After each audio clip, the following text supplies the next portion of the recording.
May pahagi nga ba si Luka kay Lebron? Easy lang daw ang basketball kapag si AR ang kanyang kampe. Mas better daw ang Lakers kapag hindi naglalaro si King James. Alamin natin ang stats mga idol. Sa G-League na lang naggagawa ni Bronny ang ganitong klaseng highlights. Back-to-back wins para sa LA Lakers matapos kanilang talunin ang koponan ng New York Knicks. Final score 110-97 sa kanilang bahay na Crypto.com Arena. Kahit wala si LeBron James dahil sa injury, nag-step up naman ang ibang Lakers player para kunin ang convincing win. Speaking of LeBron mga idol, kahit injured, siya pa ang pinakaunang player na dumating sa arena para sa kanilang pregame routine.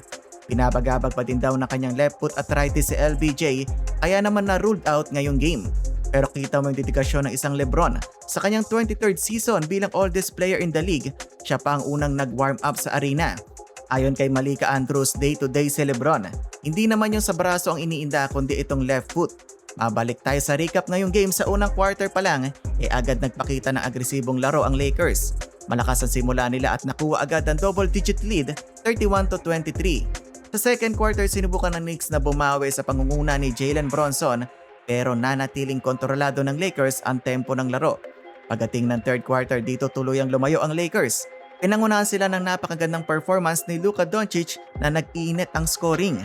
Nagkaroon ng malaking run ng Lakers na nabigay sa kanila ng halos 20-point lead papasok ng fourth quarter. Final frame, sinubukan pang habulin ng Knicks ang laban. Si Karl Anthony Towns ay nagpasiklab sa loob habang si Bronson ay nagdagdag ng puntos para sa Knicks. Pero sa huli, hindi na nakabalik ang Knicks mga idol matapos mahirapan sa kanilang 3-point shooting at turnovers.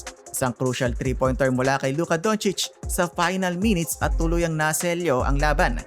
Luka Doncic 35 points, 8 rebounds at 4 assists. Ang kanyang best spread naman na si AR kumamada naman ng 25 points, 4 rebounds at 5 assists, 3 of 6 pa beyond the arc.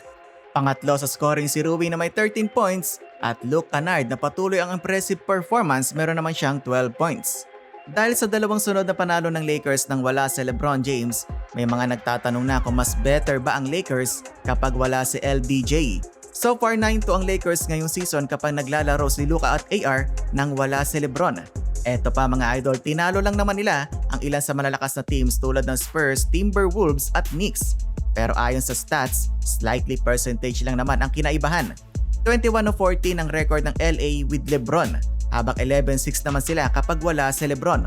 Almost 5% lang na mas better ang win rate ng Lakers kapag hindi naglalaro si LBJ.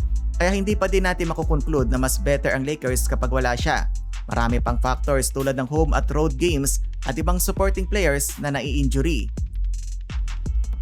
Sa post-game interview, ayon kay Luka, mas madali daw ang basketball playing alongside Austin Reeves.